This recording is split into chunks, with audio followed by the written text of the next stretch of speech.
Rangers dimanapun Anda berada, kali ini kami dari Forum Genre Provinsi Bali. Saya Agus Pranata. Dan saya Devi Sukma. Nah, kali ini kita akan membahas terkait reproduksi.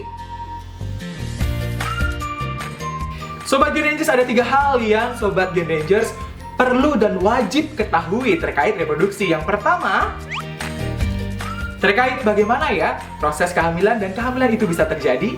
Yang kedua, reproduksi yang sehat dan terencana. Dan yang ketiga, terkait 4T, 4 terlalu.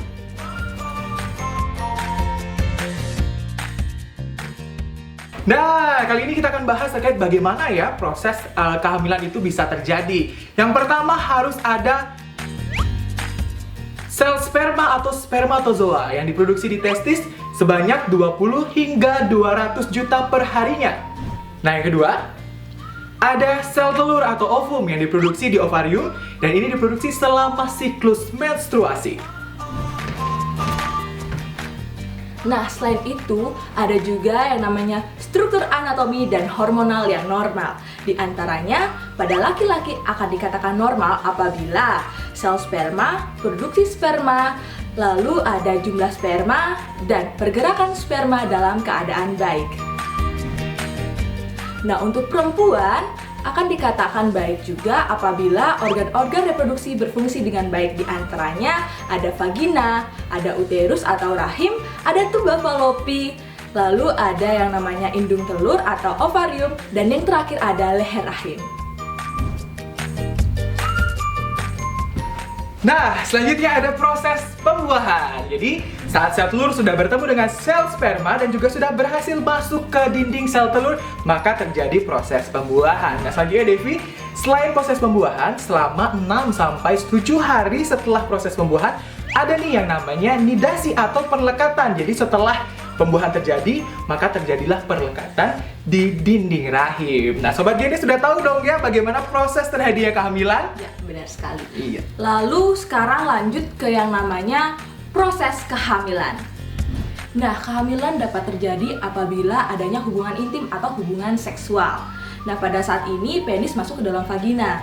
Seorang pria dan wanita yang melakukan hubungan seksual, pada saat itu sperma diejakulasi dari penis menuju ke vagina. Tidak sampai di situ saja, pada saat itu sperma naik menuju ke atas vagina sampai di rahim atau uterus. Lalu menuju ke tuba fallopi atau yang dinamakan dengan saluran telur. Nah, ketika sel telur sudah siap dibuahi, maka sperma tersebut akan masuk ke dalam sel telur dan sel telur menuju ke dinding rahim. Nah, pada saat itulah terjadi nidasi, lalu terjadilah kehamilan. Nah, Sobat Geni, itu tadi proses kehamilan ya Devi ya. Nah, selanjutnya kita ke poin kita yang kedua, terkait bagaimana reproduksi yang terencana dan juga sehat. Nah, kita harus memperhatikan 3 fase. Yang pertama, ada fase menunda kehamilan. Kemudian fase yang kedua adalah fase menjarangkan jarak kehamilan. Dan fase terakhir adalah tidak hamil lagi. Rencana reproduksi yang paling baik bagi perempuan adalah menunda perkawinan hingga usia ideal. Lalu apabila itu gagal, maka harus menunda kehamilan anak pertama sampai usia 21 tahun. Nah, yang ketiga yakni 4T.